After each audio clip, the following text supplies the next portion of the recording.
From the 1st of this month, so the 1st of October, urgent after-hours GP clinics on the west coast of the South Island have been replaced by telehealth provider Aotearoa Telecare with some inpatient clinical backup. It is understood the after-hours GP clinics were operating at a loss and struggling for staff. Now the community is dealing with the fact that the hospital's closed due to staff shortages. But now there's only, I believe, one rescue helicopter to service the entire West Coast and only St John Ambulance stationed in Westport and is often used to transfer patients to Greymouth. That leaves Bulla with no ambulance. Again, I can check those. Now, both the Association of Salaried Medical Specialists and the New Zealand Nurses Organisation opposed the cuts. They said patients would be put at risk. Last month, I spoke with Patient Voice Aotearoa's Malcolm Mulholland, who also expressed his concerns.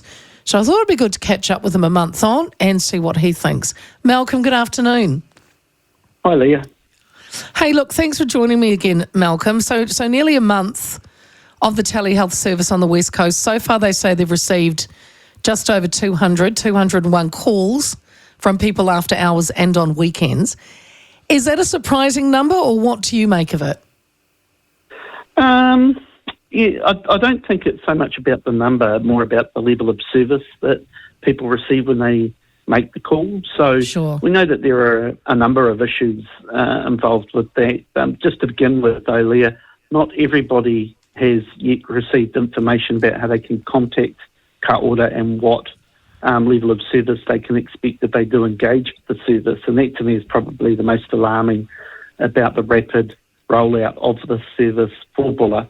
But even in terms of those who are making the call, I have heard that the wait times are too long, that they are receiving messages about the service being overloaded and have subsequently given up. And that, to me, is of great concern also.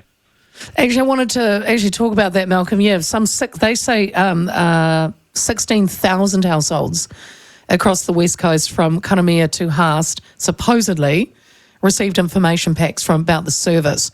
But you are, as you've just said, you think it tells a different story, that people are still confused. Yeah, absolutely. I think there needs to be some, what I would label as socialisation of what people can expect if they engage with Aotearoa. I think people are still a bit confused. Is this the number I call in an emergency situation? And if anybody's listening out there, it is not. You still dial 111.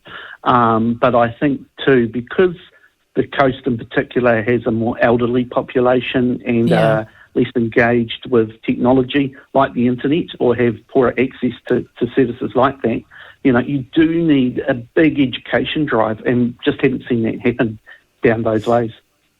Yeah, that's an interesting point, because you say that you've mentioned relating waiting times, and that West Coast Health says they've only had 2 complaints and both related to wait times when calling Aotearoa. But there was that recent case, wasn't it, of this dear 84-year-old woman who was sent home without a diagnosis after going to Bulla Health, wasn't there?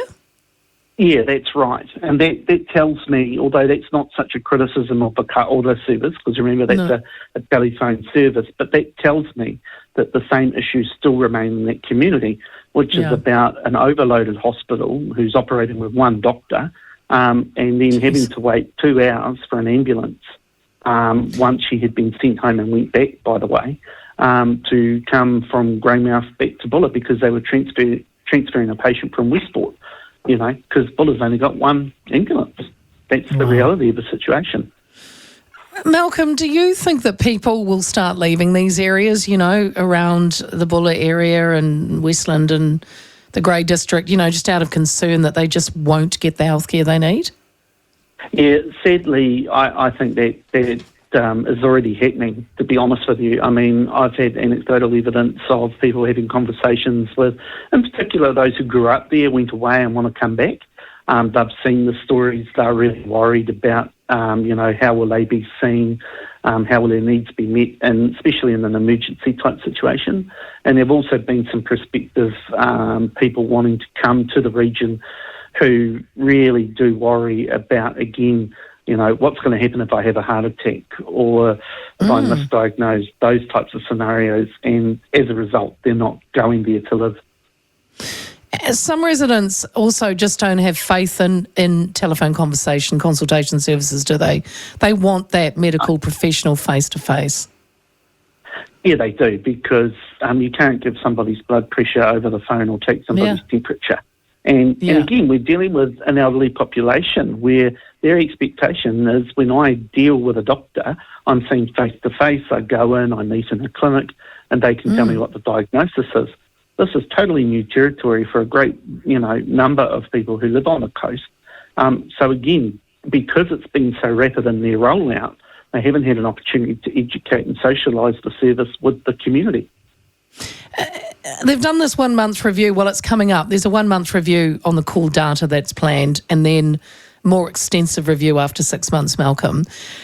I mean, does it give you any confidence that it's, where they're heading, or what would you still want to see?